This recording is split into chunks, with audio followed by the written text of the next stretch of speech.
sağlıklı demem için sevmek böyle bir şeymiş demek. Kardeşlerim yeni bölümünde Nebahat, Akif'i öldürmeye çalışacak. Ve Akif hastaneye kaldırılacak. Şengül, Orhan'ı başka bir kadınla yatakta görünce evden gidecektir. Bu olaydan sonra Orhan Gönül'e evlenme teklifi edecektir. Emir ise Harika'yı çok zor bir durumda bırakacaktır. Berk ile Aybüke aşkı bu bölümde yeniden alevlenecektir.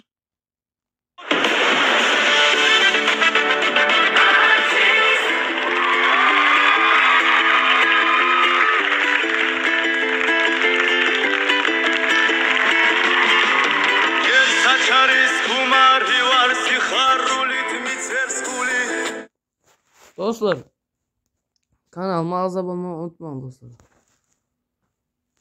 Videomu gördüğünüz için sağ olun.